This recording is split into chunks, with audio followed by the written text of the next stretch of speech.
City কর্পোরেশনের commissioner ছিলাম 4 বার। যার নেশাই ছিল অন্যের সম্পত্তি দখল করা, এমনকি সরকারি জমি হিন্দু সম্প্রদায়ের সম্পত্তি সহ অন্যের জায়গা দখল করেছেন ইচ্ছে মতো। বাদ যায়নি কবরস্থান, শ্মশানও। দখল করা জায়গায় নিজের নামে করেছেন আবাসন প্রকল্প, পেট্রোল পাম্প, মার্কেট কিংবা বস্তি। এমনটাই করেছেন ঢাকা 13 আসনের সাবেক এমপি সাদেক খান।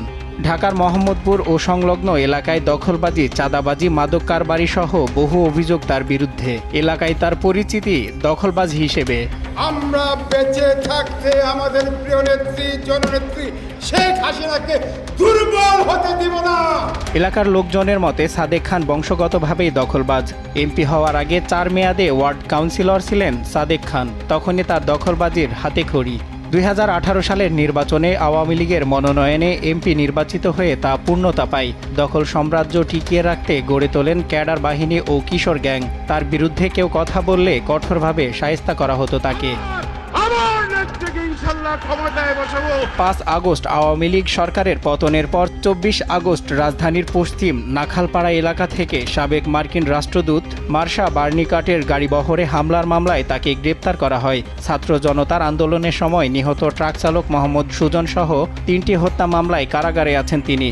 গত 15 সেপ্টেম্বর তার অবৈধ সম্পদের তথ্য অনুসন্ধানে নামে দুর্নীতি দমন কমিশন। এই অনুসন্ধানেও তার দেশে বিদেশে বাড়ি, গাড়ি, ফ্ল্যাট এবং নিজের নামে পেট্রোল পাম্প, বস্তি, মার্কেট, কাঁচামালের আড়ত সহ অঢেল সম্পদের খোঁজ পাওয়া যায়। আমাদেরকে রাজপথে থাকতে হবে। পারিবারিকভাবেই দখলবাজ বলে জানেন অনেকে।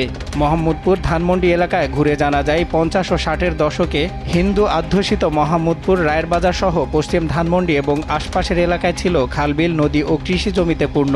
সেই সময় সাদেক খানের বাবা প্রয়াত মেকআপ খান সহ পূর্বপুরুষরা এখানে কৃষি শ্রমিক হিসেবে কাজ করতেন। বর্তমান মিরপুরে টেকনিক্যাল থেকে নীলক্ষেত এলাকা পর্যন্ত নিয়ে গঠিত ইউনিয়ন পরিষদের তৎকালীন চেয়ারম্যান ইউনুস খানের জমি ও বাড়িতে কাজ করার সুবাদে তিনি এলাকায় স্থায়ী বসবাসের জন্য জায়গা দেন সাদেক খানের পূর্বপুরুষদের।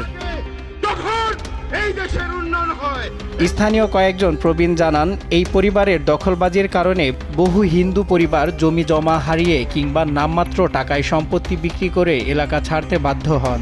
80 ও 90 দশকের পরিবারের উত্তরাধিকার হিসেবে সাদেক খান ও তার ভাইরাসহ পরিবারের অন্যদের মাধ্যমে দখলবাজি চালায়। পর্যায়ক্রমে সাদেক খানের ছেলে মোহাম্মদপুর থানা আওয়ামী লীগের সভাপতি ফাহিম খান সহ পরবর্তী প্রজন্ম তাদের সহযোগী হয়। বিএনপি প্রকাশ্যে এসছে 1/11-এর সময় কারাবন্দী আওয়ামী লীগ সভাপতি শেখ হাসিনার মুক্তির দাবিতে 4.5 লাখ গণস্বাক্ষর সংগ্রহ করে দলীয় প্রধান সহ নীতি নির্ধারক নেতাদের নজরে আসেন সাদেক খান। 2016 সালে ঢাকা মহানগর উত্তর আওয়ামী লীগের সাধারণ সম্পাদক পদ পেয়ে দখলবাজি, চাঁদাবাজি, পদ বাণিজ্য সহ নানা অপকর্মে জড়ান।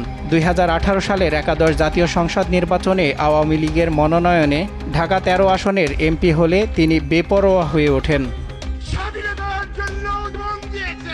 অন্যের ব্যক্তি মালিকানাধীন জমি দখল করে গড়ে তোলেন আবাসন প্রকল্প। এসবের নৈপথ্যে কাজ করতেন সাদেক খান।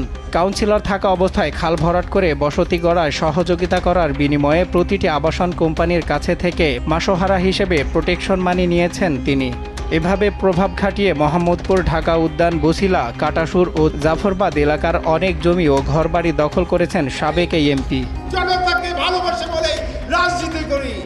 সাদেক খান তার অবৈধ স্থাপন, মার্কেট ও আবাসন থেকে প্রতি মাসে 2 কোটি টাকার উপরে ভাড়া পেতেন। বাজারের মার্কেট ও আড়তের প্রায় 700টি দোকান ভাড়া বাবদ বছরে তুলতেন প্রায় 11 কোটি টাকা।